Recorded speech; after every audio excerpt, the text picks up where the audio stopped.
नमस्कार। AR live news की चुनावी चर्चा में आपका स्वागत है। वंडर सीमेंट के मालिक पाटनी परिवार ने प्रदेश की पिछली कांग्रेस सरकार को किस फायदे के लिए दिया था इतना चंदा? इलेक्टोरल बॉन्ड से हुआ खुलासा। वंडर सीमेंट ने विधानसभा चुनाव से पहले कांग्रेस को 28 करोड़ का चंदा दिया था। लोकसभा चुनावों के चलते पूरे देश में चुनावी सरगर्मियां तेज हैं। इसी बीच राजनीतिक हलकों और आम जनता के बीच भी इलेक्टोरल बॉन्ड से भाजपा और कांग्रेस को दिया गया चंदा भी खूब चर्चा में है।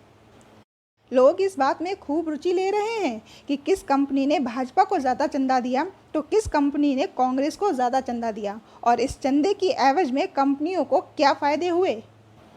इसी चर्चा के बीच एक नाम आता है प्रदेश के आरके ग्रुप की वंडर सीमेंट कंपनी का, जिसके मालिक पाटनी परिवार ने इलेक्टोरल बॉन्ड के जरिए राजस्थान विधानसभा चुनाव 2023 से पहले पिछली कांग्रेस सरकार को भाजपा की तुलना में करीब 3 गुना ज़्यादा चंदा दिया था।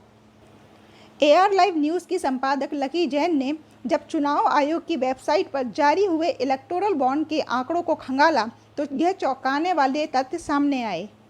आंकड़ों के अनुसार गत वर्ष विधानसभा चुनाव से पहले वंडर सीमेंट ने कांग्रेस को अक्टूबर 2022 से नवंबर 2023 के बीच 28 करोड़ का चंदा दिया था और यह चंदा पाटनी परिवार के सदस्यों के नाम से व्यक्तिगत तौर पर वंडर सीमेंट और इसकी पार्टनर कंपनियों ने दिया था, जबकि भाजपा को वंडर सीमेंट ने नवंबर 2023 में महज 10 करोड़ का चंदा 1-1 करोड़ रुपए के इलेक्टोरल बॉन्ड खरीदकर दिया था।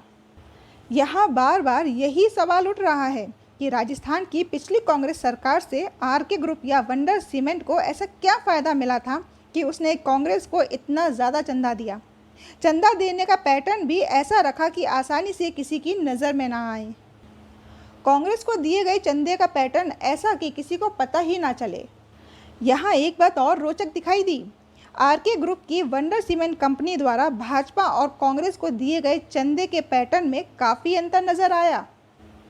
वंडर सीमेंट कंपनी ने नवंबर 2023 में एक साथ 1-1 करोड़ के 10 बॉन्ड एक ही तारीख में खरीदकर 10 करोड़ का चुनावी चंदा भाजपा को दिया था, लेकिन कांग्रेस को चंदा देने का पैटर्न काफ़ी अलग रहा।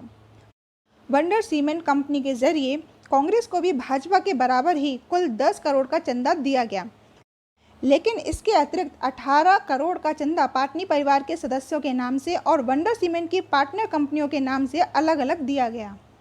आंकड़ों के अनुसार आरके मार्वल ग्रुप और वंडर सीमेंट कंपनी के मालिक परिवार पाटनी के अशोक पाटनी, सुरेश पाटनी, सुशीला पाटनी, विनीत पाटनी, विवेक पाटनी, विकास पाटनी और ऋषभ पाटनी ने व्यक्तिगत तौर पर अक्टूबर 2022 में अलग अलग कर कुल 13 करोड़ का चंदा कांग्रेस को इलेक्टोरल बॉन्ड के जरिए दिया।